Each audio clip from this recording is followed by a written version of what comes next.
एक ऐसे ही दोपहर में जब चित्रलेखा अपनी चित्रकला में लीन थी, उसने एक मधुर बांसुरी की धुन सुनी। धुन इतनी कर्णप्रिय थी कि उसके हाथ से तुलिका छूट गई। वह उस धुन का पीछा करती हुई आगे बढ़ी और एक घनी लता कुंज के पीछे छिपी हुई एक आकृति देखी। वो एक युवक था जो अत्यंत साधारण वेशभूषा में था, लेकिन उसका मुखमंडल चंद्रमा की तरह सौम्य और आकर्षक था। उसकी आंखें गहरी और चिंतनशील थीं और उसके होठों पर एक हल्की सी मुस्कान थी। वो पूरी तरह से अपनी बांसुरी की धुन में खोया हुआ था। युवक ने चित्रलेखा को नहीं देखा था। चित्रलेखा ने चुपचाप उसे निहारा। उसे लगा जैसे उसने पहले कभी इतनी गहराई से किसी को महसूस नहीं किया था। युवक के संगीत में एक अजीब सी उदासी और माधुर्य था, जिसने चित्रलेखा के हृदय को छू लिया। जब युवक ने अपनी धुन समाप्त की तो चित्रलेखा ने अनजाने में ही तालियां बजा दी। युवक चौंक कर मुड़ा। उसकी आंखों में पहले तो आश्चर्य था, फिर एक हल्की सी मुस्कान फैल गई।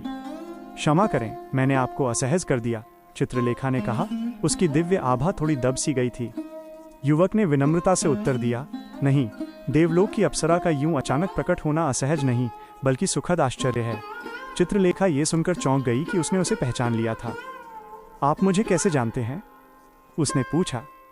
युवक ने कहा, आपके सौंदर्य और आपकी आभा को कौन नहीं पहचानता देवी। मैं यहाँ का एक साधारण वनवासी हूँ। मेरा नाम अमर है।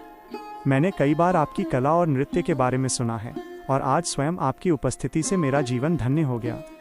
अमर की वाणी में कोई चापलूसी नहीं थी, केवल सच्चा सम्मान और एक अनूठी सादगी थी। चित्रलेखा उसकी सादगी और विनम्रता से प्रभावित हुई। उस दिन से चित्रलेखा ने अक्सर उस वन में अमर से मिलना शुरू कर दिया। वे घंटों बातें करते, अमर उसे वन की कहानियां सुनाता और चित्रलेखा उसे देवलोक के किस्से सुनाती। अमर ने चित्रलेखा की कला की इतनी गहराई से प्रशंसा की जितनी किसी देवता ने नहीं की थी। उसने उसके चित्रों में छिपी भावनाओं को पहचाना, उसके नृत्य में आत्मा की अभिव्यक्ति को सराहा। चित्रलेखा को लगा कि उसे वह साथी मिल गया है जिसकी उसे हमेशा तलाश थी। माइनस एक ऐसा व्यक्ति जो उसके बाहरी सौंदर्य से परे उसकी आत्मा और उसकी कला को समझता था। धीरे धीरे ये दोस्ती एक गहरे और निस्वार्थ प्रेम में बदलने लगी। एक ऐसा प्रेम जिसकी संभावना देवलोक में भी उसने कभी नहीं देखी थी। वो अमर के साथ अपनी एक नई दुनिया के सपने देखने लगी।